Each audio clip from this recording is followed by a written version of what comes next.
Hi scholars, welcome back to Read Aloud. Yesterday we started the biography on Richard Wright. We began to learn about his childhood and where his love of words and books came from. We started to hear about how he became a very successful author, but today we're going to learn more about the journey that he took to get there. As we read, we're going to continue to practice character motivation. We know to make sure we're really answering the question completely, we need to include text evidence, the character's name, and what the character wants. That's how we describe what motivates the character to do or say something. Yesterday, I asked you guys, why did Richard choose Jim Falk to help him out of all of the men in the office? And we knew that in the text it said Jim Falk kept to himself and the other men ignored him as they ignored Richard. So that makes me think Richard asked Jim Falk to help him because Richard wants someone that's different and maybe won't be noticed when he's helping him. Richard was thinking that he needed to find someone to help him, but he didn't want it to be super obvious, and he knew he needed someone he could trust. He thought that person would be Jim Falk. We know that Jim Falk decided to help him because he asked, "What do you want to read?" And now we're going to continue to pick back up with that.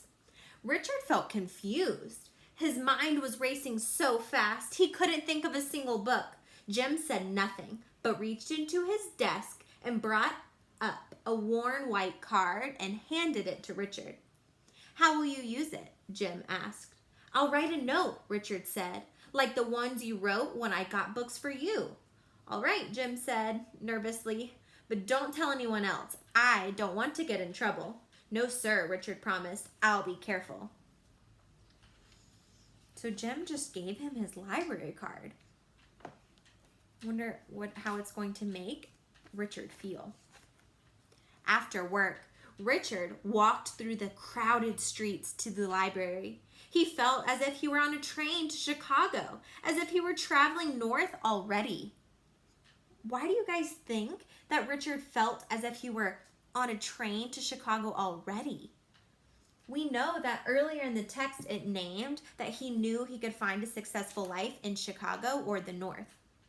And now in the text it says Richard walked through the crowded streets to the library. So that makes me think Richard feels like he's on the way to Chicago because Richard wanted to succeed so badly and wanted that new life in Chicago, and he feels a little bit closer to that dream. So he feels like he's already on the way to Chicago as he goes to the library. But when Richard walked through the door, he felt that odd fear again. Many heads were raised at the sight of a black man in the library. Richard kept his eyes down, not looking up until he stood before the checkout desk. The librarian put on her glasses to make sure she wasn't seeing things. Richard handed her the note he had written and stepped back. "Why can't Mr. Falk get his own books?" she asked sharply. "He's very busy," Richard replied, his legs trembling. "All right," the woman said, "but you tell Mr. Falk I'd rather see him in person next time." Richard roamed the stacks, unable to believe there were this many books in the world. He touched the leathered spines and fingered the pages he had dreamed about for such a long time.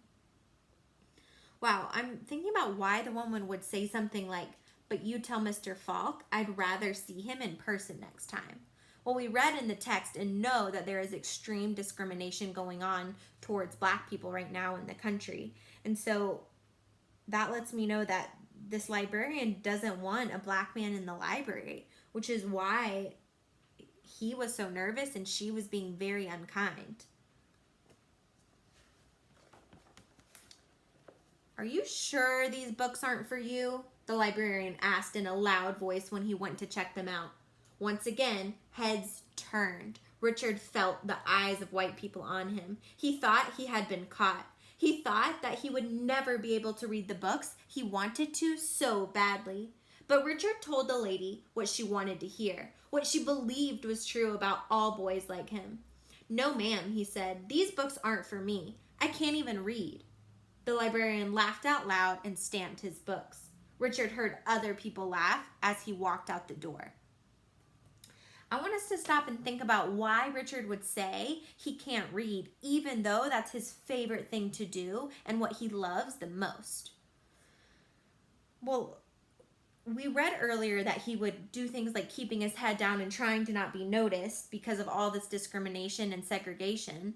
And in the text it said he thought he'd been caught and that he would never be able to read the books he wanted so badly. So that makes me think Richard lied and said he couldn't read because he wanted to get the books. He knew he had to lie in order to get them, so he had to do what he needed to stop the woman from catching him. So he decided to lie so that he could take the books out of the library because he wanted to read them. That night in his room, Richard read until the sun dimmed the electric light. He read the words of Dickens, Tolstoy, and Stephen Crane. He read about people who had suffered as he had, even though their skin was white. They longed for the same freedom Richard had spent his whole life trying to find. With the light of the sun coming through the window, Richard put the book down. He felt sleepy, but the words he read echoed in his ears and colored everything he saw. He wondered if he would act differently, if others would see how the books had changed him. Richard knew he would never be the same again.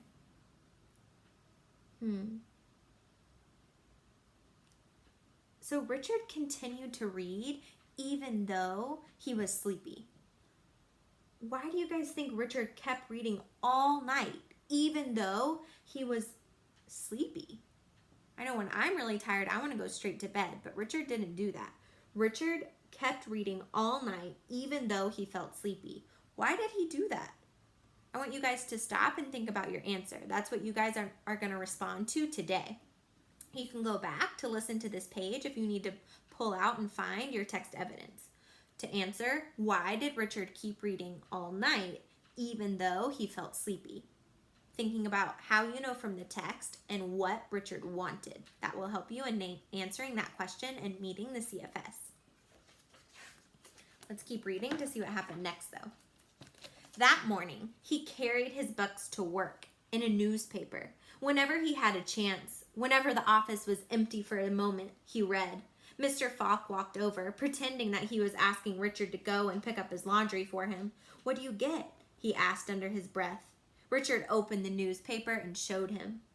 Jim seemed shocked at first, but then a smile came over his face. "Those are powerful books, Richard," he said. "Those books will stay with you for the rest of your life.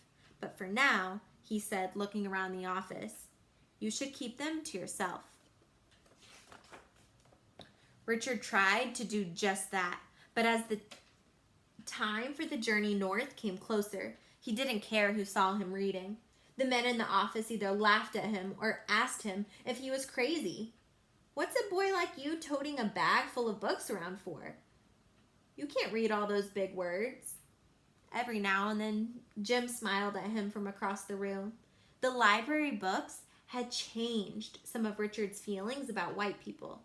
Richard still feared them, but he understood them better.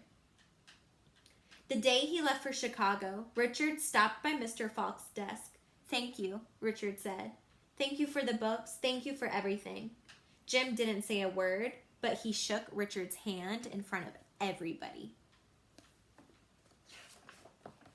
On the train going north, flying across the open fields, Richard remembered the books he had read. The words came back to him, the stories more real than the train itself. Every page was a ticket to freedom, to the place where he would always be free. So we've just read this text that told us all about the journey Richard Wright took to become a successful author and lover of books. We read those different things, and we know that biographies are normally about different historical figures in the past. And I'm pretty sure that the reason this book was written about Richard Wright was to show how he overcame discrimination and all of these extreme difficulties in order to read and become so successful. His books are still read today, and they're well known. So he became this amazing writer despite everything he went to. So that's why Richard Wright is considered an important historical figure. Remember, today you guys are going back to answer the question that we read a few moments ago. Why did Richard keep reading all night even though he felt sleepy? As you guys are answering, make sure you use the character's name, give what the character wanted, and explain how you know from the text. You guys can use this to help you in writing out your response. I can't wait to see what you guys write.